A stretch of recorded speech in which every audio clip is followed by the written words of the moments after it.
뉴스 매거진 7 2부 시작합니다. 이 7, 80년대만 해도 국제 기능 올림픽에서 우승하면 카 퍼레이드를 할 정도로 관심이 높았었죠. 하지만 갈수록 기능인 홀대 분위기가 만연해지면서 국민들의 관심에서도 점차 멀어지고 있는데요. 이 기능 경기 대회에 출전하는 선수들도 일부 인기 직종에만 몰릴 뿐 해마다 크게 줄면서 국가 기술 경쟁력 약화를 우려하는 목소리가 커지고 있습니다. 이윤영 기자의 보도입니다. 숙련된 솜씨로 냉매가스의 압력을 조절하고 양을 측정합니다. 지난해 충북 기능경기대회 냉동기술 부문 금메달리스트인 하석훈 군. 올해는 전국 기능경기대회 우승을 노리고 있습니다. 특성화고에 어떤 기술을 배우면 나중에 크게 성공할 수 있을까 생각해보다가 냉동기술이라는 기술에 큰 흥미가 생겨서 닷새간의 일정으로 열린 올해 충북 기능경기대회엔 36개 직종에 224명의 선수가 출전했습니다. 참가자 대부분이 특성화고 학생들로 일부 인기 직종에는 지원자가 몰린 반면에 용접, 미장 등 기피 업종은 지원자가 눈에 띄게 줄었습니다. 용접 종목의 경우 대회 참가자가 한 명도 나오지 않아 종목 경기 자체가 취소됐습니다. 올해 전국 기능경기대회는 모두 50개 직종에서 열리지만 도내 참가 선수는 36개 직종에 그쳤고 지난 2018년 265명에서 지난해 238명, 올해는 224명으로 해마다 크게 줄고 있습니다. 더불어 충북 출신 국제기능올림픽 대회 입상자도 지난 2013년 이후 자취를 감췄습니다. 얼마든지 기술 하나로도 전 세계를 제패할 수 있는 이런 사회적 교육 훈련 프로그램이라든가 위상, 명예 이런 것들을 다 조성해 줌으로써 충북의 자산이자 미래 산업을 이끌어갈 숙련 기술인들에 대한 관심과 지원이 시급해 보입니다. CJB 뉴스 이윤영입니다. 대통령별장 청남대에 역대 임시정부 수반들을 기리는 기념물이 설치됐습니다. 우리나라를 대표하는 대통령 테마 관광지이자 역사교육의 장으로 거듭나고 있습니다. 구준회 기자입니다. 시원하게 펼쳐진 잔디밭에 금빛 동상들이 줄지어 서 있습니다. 이승만, 박은식, 이상용, 홍진, 이동영, 송병조, 양기탁, 김구 등 역사책에서 봐온 8분의 임시정부 수반들입니다. 청남대는 임시정부 수립 100주년을 기념해 지난해 시작한 동상 제작 사업을 마무리하고 별도의 공간을 만들어 전시했습니다. 서울 광화문 앞 세종대왕상을 만든 김영원 작가와 초상 조각의 대가 교원대 이성도 교수가 철저한 고증을 거쳐 제작했습니다. 가능하면 인간적인 어떤 채취가 있으면서 그 지도자로서 어떤 성격을 부각을 시키려고 했습니다. 딱 보시자마자 우리 할아버지라고 하고. 청남대는 임시정부 기념공원 조성을 계기로 그동안 일반인들의 출입을 금지해온 골프장을 개방했습니다. 8명의 업적을 담은 역사 기록화도 함께 만들었습니다. 전국 공모를 통해 화가를 선정하고 역사학자, 복식과 디자인 전문가들의 자문을 거쳐 완성했습니다. 80억 원을 들여 2022년 완공할 예정인 임시정부 역사교육관에 영구 전시할 계획입니다. 전국 최고의 대통령 테마 관광지로서 대한민국 근현대사를 총망라한 명실상부한 교육의 장이 될 것으로 기대합니다. 청남대는 국내외 3개 임시정부가 상해로 통합된 날을 기념해 오는 9월 11일 전국의 광복회원과 유족 등 1000여 명을 초청해 제막식을 거행할 계획입니다. CJB 뉴스 구준혜입니다.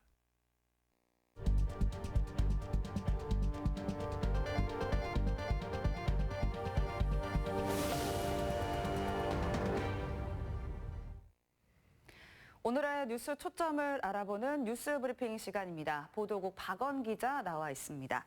네, 박원 기자, 오늘 첫 소식 어떤 소식 준비하셨습니까? 네, 전국 인구 대비 1.6%에 불과한 청주에서 전국 18% 정도의 폐기물이 소각되고 있다는 사실을 이미 알고 계실 겁니다. 네. 따라서 청주시가 최근 폐기물 소각장 신증설 불허 방침을 잇따라 내리면서 업체들과 소송전을 벌이고 있는 내용을 준비했습니다. 네, 자 오늘도 이제 청주시와 또 강내면 폐기물 소각장 신설과 관련해서 재판이 있었습니다. 근데 이 재판이 연기가 됐다고요? 네, 당초 오늘 청주시 강내면 연정리에 소각장 신설을 추진하던 이제 폐기물 처리 업체 D사와 청주시의 재판이 열릴 예정이었는데요. 네. 하지만 업체 측의 추가 변론 신청으로 판결이 연기됐습니다. 이 업체는 2017년 흥덕구 강내면에 하루 94.8톤을 처리하는 소각시설과 처리 용량 200톤의 건조시설을 건립하겠다는 사업 계획서를 제출했는데요. 네. 청주시는 그해 6월 적합 통보를 내렸습니다. 그런데 시의회에서 소규모 환경 영향 평가 전 적합 통보가 이뤄지는 등 절차상의 문제점을 발견했고 청주시 역시 이를 확인했습니다. 또 환경성 조사서에 미세먼지 배출 부분과 대책이 빠진 점, 청주의 폐기물 소각량이 전국에서 가장 높은 점을 들어 이제 적합 통보를 번복하고 취소로 바꿨는데요. 네. 업체는 이에 소송으로 맞서게 되면서 청주시와 팽팽한 대립 양상을 보이고 있습니다. 이제 처음에는 적합 통보를 내렸다가 이제 취소로 번복이 된 겁니다. 이제 절차상의 문제가 있었다는 이유로. 자, 이번 재판이 주목되는 또 다른 이유가 있다는데요. 뭘까요? 네, 이번 재판이 왜 주목이 되냐면 이제 네. 앞서 청주시가 지난 4월에 북이면의 한 소각장 업체와 벌인 행정소송에서 승소를 했는데요. 이제 업체 측은 3년 전에 이제 자신들은 금강유역 환경청에서 사업 승인을 받았는데 청주시가 왜 이제 소각장 건축 허가를 내주지 않자 행정소송을 제기했습니다. 네. 이에 재판부는 소각장이 새로 들어서면 환경 오염은 물론 주민 건강도 위협할 수 있다면서 청주시에 손을 들어줬습니다. 모든 국민은 건강하고 쾌적한 환경에서 생활할 권리를 가진다는 헌법에 보장된 환경권을 강조한 판결이었는데요. 이 판결로 인해서 청주시는 연정리와 오창 후기리 소각장 등 다른 폐기물 업체의 소각장 신설 불허 방침을 계속 밝혔었습니다. 네. 따라서 이번 재판은 청주시가 적합 통보를 내줬다가 다시 취소하게 된 것이고 이제 지난 재판은 환경청 승인을 받았지만 청주시가 건축 허가를 내주지 않아서 두 재판의 본질적인 내용은 조금 다르지만 네. 앞으로 청주시의 환경 문제가 걸려 있는 재판인 만큼의 이제 관심이 또 집중되고 있습니다. 네, 사실 요즘에는 이제 환경 문제가 굉장히 심각한 상황이라서 이 주민들의 좀 건강이 가장 최우선시 좀 고려되는 상황이었으면 좋겠습니다.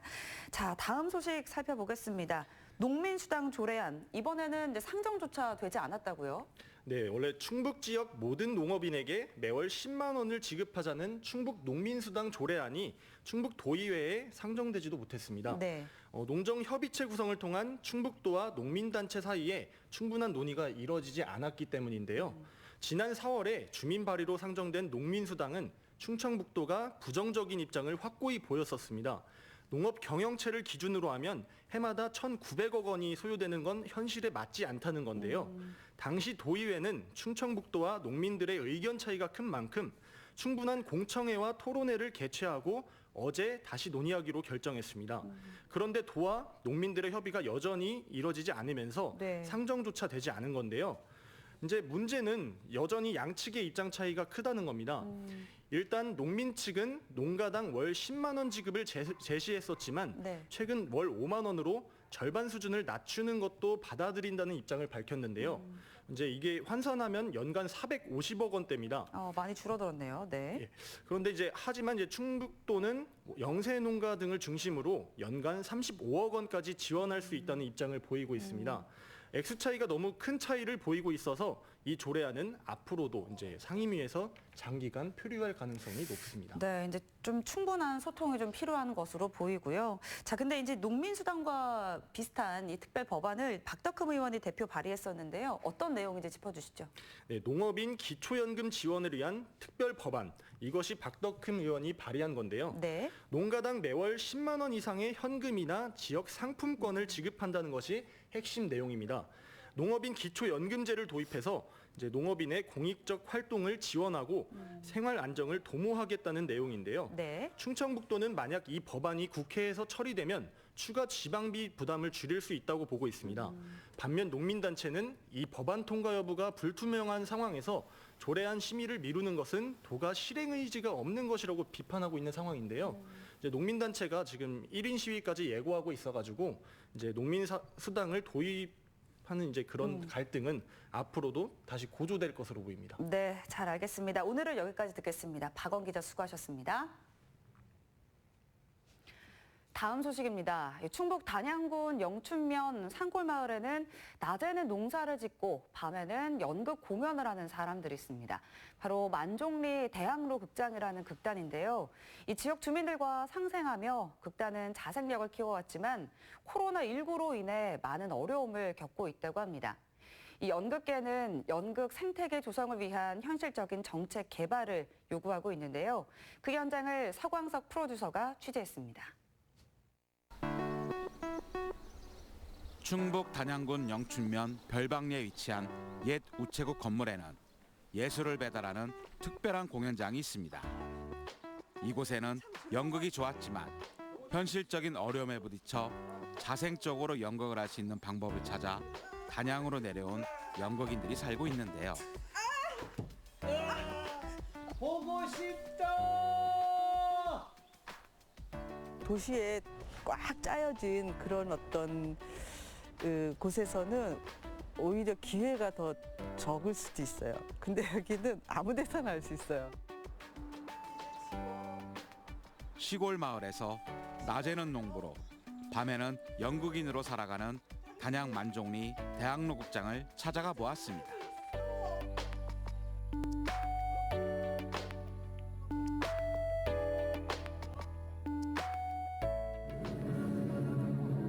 대학로 극장은 1987년 6월 서울 영건동 이화사거리에 처음 문을 열었습니다. 극단은 28년간 다양한 연극을 하면서 대학로에서 자리를 잡게 됩니다. 하지만 치솟는 임대료를 감당 못하는 일명 젠틀리피케이션 현상으로 인해 결국 극단은 폐관하게 됩니다. 생계 문제를 해결하면서 공연을 지속할 수 있는 방법을 찾다 마침내 2015년 4월 극단 총감독 허성수 씨의 고향인 단양 산골마을 영춘면으로 옮겨오게 됩니다. 연극과 다른 어떤 것을 병행해서 좀 보완해서 좀 이런 저희 어려움을 좀 극복해보자라고 생각했는데 뭐 갑자기 저희가 공업을 할 수도 없고 그래서 또 예술 자체도 내추럴하고 뭐 자연도 그 자연 자체니까 뭔가 예술과 농업을 같이 접목해서 좀 해보자. 주위에서는 무모한 도전을 왜 하냐고 말렸지만 극단은 더 손해볼 것도 없었습니다. 오히려 새로운 도전으로 인해 설레기까지 했습니다.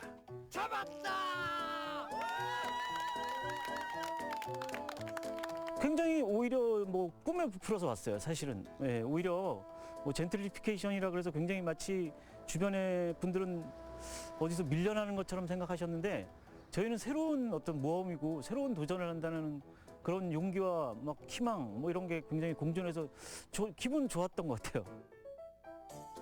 만종리 대학로 극장 단원들은 마을과 상생하며 자신들이 하고 싶은 연극을 하면서 자생력을 키워나갔습니다. 또한 지역 주민들과 함께하는 생활 밀착 예술, 골목 예술의 성장을 위한 활발한 연극 활동을 하면서 많은 호응을 얻었습니다. 저희만 하니까 이제 재미가 없는 거죠. 너무 이제. 그리고 또 관객을 뭐 이게 주변에서 연극에 굉장히 취미 있고 관심 있는 분들도 계시니까 이분들을 같이 좀 하면 재밌겠다 싶어서 극단은 자생력 확보를 위하여 농업과 예술을 접목한 새로운 형태의 문화 실험을 하고 있습니다. 연극은 상업적인 것이 아니라고 생각하며 낮에는 농사를 짓고 밤에는 연극을 병행했습니다. 힘들죠. 근데 이제 좀 그래도 익숙해졌고 그때보다는 좀 그래서 뭐 이제는 일상이라고 생각하는 거죠. 잡초를 뽑아내고 이제 트랙터로 노타리를 쳐서 이제 콩을 심으려죠. 트랙터 있으세요? 아니, 트랙터 없는데 여기 동네에 이제 아는 분한테 빌려서 트랙터를 쳐서 하는 동네 거죠. 분들이 많이 도와주시죠? 예. 동네 분들이 거의 뭐 전적으로 도와주시죠. 하지만 연극쟁이들에게 농사일은 어려웠습니다. 첫 해 지은 수박 농사는 완전히 망했고 그 다음에 심은 옥수수는 야심찬 계획을 갖고 200만 원을 투자했지만 손해진 건 달랑 12만 원이었습니다. 저희가 생각했던 농사를 경제적인 수준까지 끌어올리려면 이거는 자본이 굉장히 들더라고요. 요즘에는. 옛날에는 정말 건강한 육체와 부지런한 정신이 있으면 가능했던 게 농사인데 낮에 농사일을 하다 보니 저녁이면 체력이 방전되었습니다. 그렇지만 연극을 하지 않으면 기농한 명분이 사라질 것 같아 매주 공연을 열었습니다. 하지만 몇 달간 지속된 코로나19 사태로 인해 매주 열렸던 공연 무대가 올해는 단 한 차례도 열리지 못했습니다. 저희를 보니까 정말 온전히 저희는 한 번도 못한 거예요. 아예 정말 그야말로 이제 직격탄을 맞은 거죠. 공연 자체가 없어진 상황은 배우들의 생계 위협으로 이어지고 있습니다. 아르바이트와 막노동을 하면서 간신히 버티고 있지만 다른 일을 찾아보는 건 더 만만치 않았습니다. 그만둬도 되는데 그만둔다는 생각을 잘 못해요. 그래서 당장 빨리 취업이 되고 빨리 언제나 그만둬도 상관이 없는 그런 일들을 이제 하게 되는 경우가 많아요. 그래서 이제 뭐 단기 알바 같은 거 그런 거 뭐 했었죠. 예. 그 막노동 같은 거. 설상가상으로 매주 공연을 하고 여름 만종리 축제가 열렸던 야외 무대는 올 봄에 불었던 강풍으로 인해 아수라장이 되어 있었습니다. 무대를 세운 지 5년이 지나 많이 낡았고 올해는 공연 일정을 잡지 못해 복구도 하지 못하고 있었습니다. 급하지 않은 것도 있고 그리고 또 이걸 또 새로 또 복구를 하려면 또 비용도 많이 들고 해서 지금 그냥 약간 방치되고 있는 상황입니다. 극단의 자립은 쉽지 않았고 현실적인 벽은 높았습니다. 2015년 당시에는 18명의 배우가 뜻을 같이 했지만 지금은 6명만 남게 되었습니다. 장기적인 플랜을 가지고 뜻을 펼치려 했지만 희망이라는 꿈이 언제까지 갈 수 있을지 알 수 없어 젊은 배우들은 하나둘 도시로 떠났습니다. 저 친구가 정말로 연극을 좋아하는데 생계 때문에 어떤 그에 대한 어떤 또 집의 반대 때문에 이렇게 떠났을 때는 그 상황에서의 그 서운함으로 또 너 넓은 데서 한번 대도시에서 한번 겪어봐라. 아니면 또 다른 직업도 한번 해봐라. 뭐 이렇게 뭐 보내는 방법밖에 달리 도리가 없는 거죠. 코로나19 사태로 무대에서의 실현, 관객과의 교감을 본질로 삼는 공연 예술이 위기에 처했습니다. 백화점 등의 문화시설에서 초청 방식으로 진행되었던 아동 청소년극이 제일 처음으로 직격탄을 맞았고 소극장, 국공립 등의 공연장들도 공연이 취소되거나 연기되면서 수많은 연극인들이 생계의 벼랑으로 내몰리고 있습니다. 가장 심각한 문제는 배우나 관객의 코로나 확진 우려로 인해 연극인들의 불안한 상황이 지속되고 있는 것입니다. 예전에 뮤지컬 부분에서 몇 개월 전에 그 확진자가 한 명이 나와서 전체가 다 문을 닫은 적이 있었거든요. 그런 불안한 상황에서 공연을 진행하거나 여러 가지 부분에서 뒤숭숭한 그런 상황이죠, 지금 현재. 2020년은 문화체육관광부가 정한 연극의 해이지만 코로나19 사태로 인해 일각에선 연극의 해 운영 사업에 대해 전면적인 재검토 필요성까지 언급되고 있습니다. 또한 연극계는 연극의 해 사업 비용으로 책정된 21억 원의 예산에 대해 선포식 같은 행사성 사업이 아닌 연극 생태계 조성을 위한 현실적인 정책 개발에 사용되길 바라고 있습니다. 차라리 그 21억 되게 되게 적은 예산을 가지고 어떤 사업을 크게 펼치라고 하는 것 자체가 어불성설이고 해서 이 안전한 창작 환경이나 코로나 관련해 가지고 지역이나 그 서울이나 이렇게 젊은 친구들이나 이렇게 중년들 단위 이런 데에 어떤 이렇게 안전한 환경을 만들거나 그 여러 가지 간담회 같은 걸 통해 가지고 연극 발전을 수립하는 걸로 아마 집중이 될 걸로 알고 있습니다. 만종리 대학로 극장 측은 극장이 자립하려고 단양에 왔기 때문에 정부 지원에 대한 큰 기대는 없었습니다. 하지만 개인의 열정만으론 건강한 문화 생태계를 만들 수 없기에 정부와 지자체에서 다각적인 정책 마련을 해야 한다고 말합니다. 예술이 중앙 집중화되지 않고 지방에 골고루 예술이 살아 숨쉬게 만드는 게 굉장히 그런 지원책이 마련되는 게 필요할 것 같고 저희가 막상 내려와서 경험해 보니까 그리고 지자체에서는 그렇게 내려온 예술 단체들을 좀 예측 가능하게 뭐 이렇게 좀 물론 뭐 그냥 놀고 있는데 줄 수는 없겠죠. 어떤 이들이 할 수 있는 뭐 각 마을을 돌면서 겨울에 농한기 때 연극을 하는 뭐 이런 조건으로 지원을 한다든가 이렇게 구체적으로 하면 지난 5월 20일 배우, 연주자 등의 예술인도 고용보험에 가입하도록 하는 법안이 20대 국회 마지막 본회의를 통과했습니다. 고용보험의 대상 범위를 복지 사각지대에 속한 예술인까지 확대시키면서 경제적 불안정감으로부터 조금은 벗어날 수 있게 된 것입니다. 고용보험 같은 경우는 외국의 사례를 보면 일반적으로 창작 활동을 하는 과정 속에서는 금액을 받지만 창작 활동을 하지 않는 상황에서 고용보험에 들었기 때문에 어떤 기본적인 생계를 유지할 수 있는 그런 부분이 있었는데 그런 부분으로 지금 기대하고 있어서 많은 연극인들이 이번 고용보험 부분이 국회를 잘 통과해서 연극은 순수 예술로서 공공적인 성격이 강하기 때문에 공공성을 가진 예술가들에 대해 폭넓은 이해가 필요하다고 전문가는 말합니다. 또한 대다수의 연극인들은 정부는 금전적인 지원보다는 관객들과 만나는 시스템적인 부분을 지원하는 것이 중요하다고 말합니다. 우리 돈으로 공연을 할 테니 관객을 만날 수 있는 그런 시스템적으로 조금 관객 개발에서 도움 좀 줬으면 좋겠다라 그러는데 현재 문화예술위원회에서는 관객 개발 부분에서는 조금 소극적인 것 같아서 그런 부분이 조금 더 적극적으로 관객 개발이 된다라면 더 좋은 그런 연극 생태계가 될 거라고 생각합니다. 연극을 한 번도 보지 못한 산골 마을에 극장이 있으면 좋겠다는 꿈으로 허성수 총감독은 단원들과 단양으로 오게 되었습니다.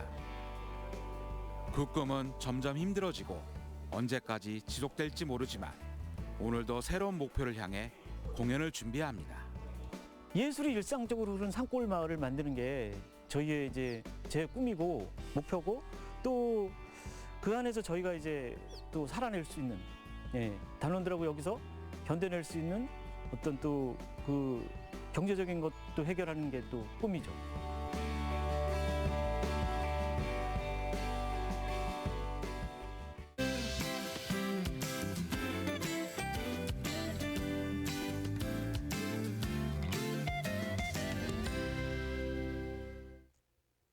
어제 시원하게 비가 내리면서 일시적으로 열기가 식긴 했지만 오늘도 한낮 더위가 이어졌습니다. 그래도 이 더위는 내일까지만 견뎌주시면 되겠는데요. 토요일에 전국적인 비가 내리면서 청주의 한낮 기온은 26도까지 떨어지겠습니다. 습도가 더해지면서 체감 온도는 이보다 높겠지만 그래도 30도 선을 넘지 않겠습니다. 어제 남부 지역을 중심으로는 호우주의보가 발표될 만큼 세찬 비가 내렸습니다. 이번 주말 또 한 차례 비가 내리면서 이번에도 남부 지역에 강한 비가 집중될 것으로 예상되는데요. 시간당 30mm 안팎의 세찬 비가 쏟아지겠고요. 또 천둥, 번개를 동반하면서 요란하게 내릴 것으로 예상됩니다. 다만 아직까지는 변동 가능성이 있는 만큼 계속해서 발표되는 기상 정보를 확인해 주셔야겠습니다. 다음은 자세한 지역별 내일 날씨입니다. 내일 북부 지역의 아침 기온은 제천, 음성 19도로 출발합니다. 한낮 기온은 청주 30도, 괴산 31도 등 30도 안팎이 예상됩니다. 남부 지역 아침 기온은 20도 안팎이 예상되고요. 한낮에는 영동이 최고 31도까지 오르겠습니다. 일요일 오전에 비가 그치고 나면 기온은 조금씩 오름세를 보이겠는데요. 그래도 당분간 폭염 수준의 더위는 없겠습니다. 날씨였습니다. 마지막으로 오늘의 커7입니다. 카카오톡 채널에서 CJB 청주 방송을 추가한 후 여러분의 일상 등을 사진으로 보내주시면 오늘의 커7에서 소개해드립니다. 일상이 뉴스다. 뉴스 매거진 7을 마칩니다. 고맙습니다.